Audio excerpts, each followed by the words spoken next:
during this time. You are my African queen, the girl of my dreams. That was the song. That was the first Nigerian song or African song that I had ever heard.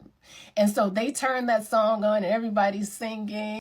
Hello, wonderful people. Welcome back all to the channel. Yes, the part 6 and part 7 is out. This woman wants to finish out with gist how she met her Nigerian husband, and she has been going viral. I just recently saw that she uploaded the part 6 and part 7. It's not that long like the first one. If you haven't watched the first one, please kindly do so that you can understand what she's talking about, how she met her Nigerian husband, and they have been married for a very long time. I love her story, and a lot of you asked me to, upload the new one. So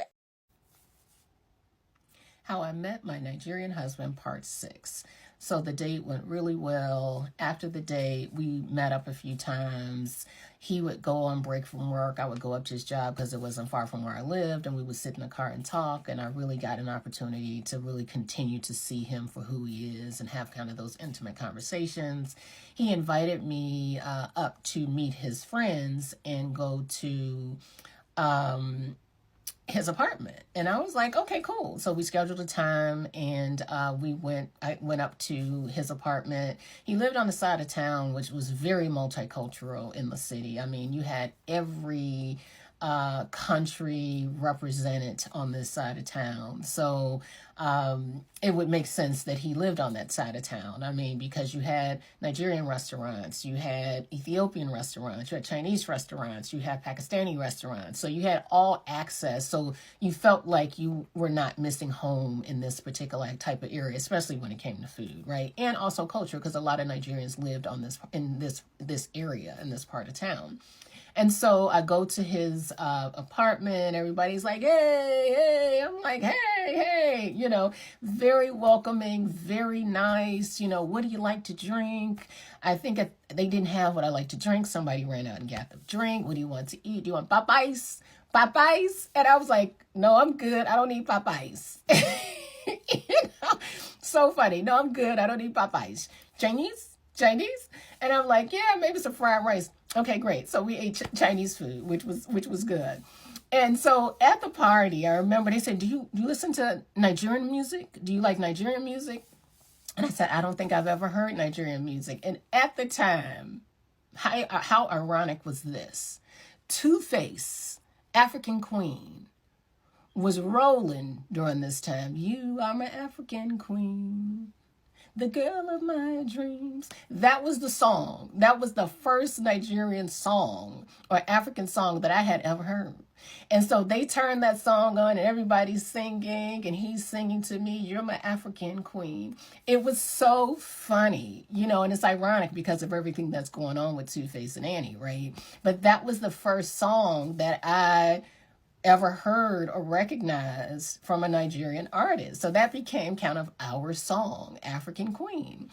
And so after meeting his friends, I think that solidified a lot for me.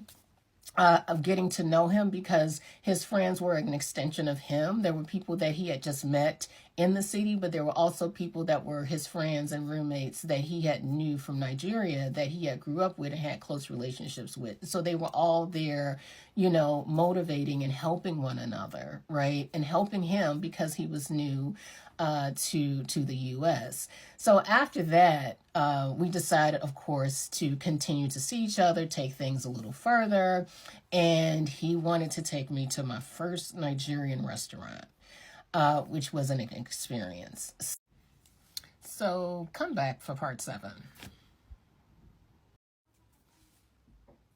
How I Met My Nigerian Husband, part 7, I think.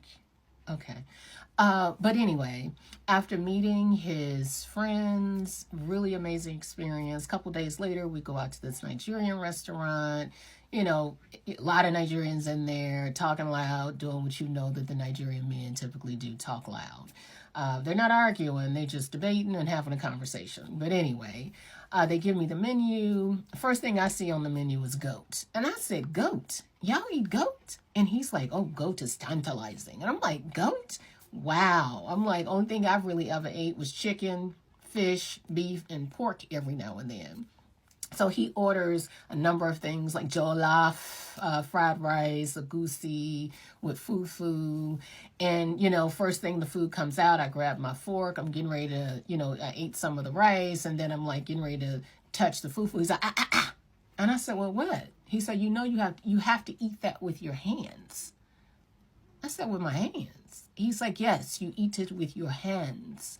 So they bring out a bowl of water. He shows me how to wash my hands in the water, grab the fufu, scoop it up with the agusi and eat it. I was like, okay, I'm down for a cultural experience. Let's do this. So I did it. I tasted. I mean, I wasn't a big fan of the agusi, but he's like, people make agusi different ways. That way I didn't really like. But the jollof and the chicken was hard as hell, but that's the hard chicken. It was hard as hell. Was not used to that. I was used to a nice, tender chicken leg. This chicken, you had to work with it to eat it. And so this was the hard chicken. And so during this sit down, he turns to me and is like, I want to marry you. I said, what? He said, yeah, I want us to get married. I said, get married? I said, I've only been knowing you like a month and a half. I don't know what you're talking about, getting married. That hasn't even crossed my mind. I thought we were getting to know one another. He's like, I don't need to get to know you anymore. You're my wife. And I said, I'm your wife? How do you know that? He said, I prayed for you. He said, everything that I pray for in a wife is in you. And I said to him, I just can't run off and get married. I got a kid I got to think about. There's a lot that goes along. There's a lot of things going through my mind. All the negative talk from the beginning of him meeting me from people, the papers, the wives back at home, like all these things. So I'm regurgitating all this stuff back to him. He's like, I'm not answering no more questions about that. I told you, I have no reason to lie. He's like, I'm not talking about that. I want to get married. I want to get married. I want to marry you. And I said, wow, I don't think I can accept if this is an engagement. Or I don't know if I can accept that at this point. It's something I really have to think about. I know I can't. I'm not there yet. It's been a month and a half. I like you. I think you're a nice guy. I think you have a lot of potential. I like you as a person. I like you as a man. I can even consider you a friend at this point. But a marriage? Like, that's forever. Like, we will really have to. And I said, I'm not sure about that yet. And he said, okay, but I'm going to marry you. I said, all right, I hear you. You got it figured out. And he said, yes, I do. Really start to get rolling there. What they say, pressure burst pipes. This pipe did not bust.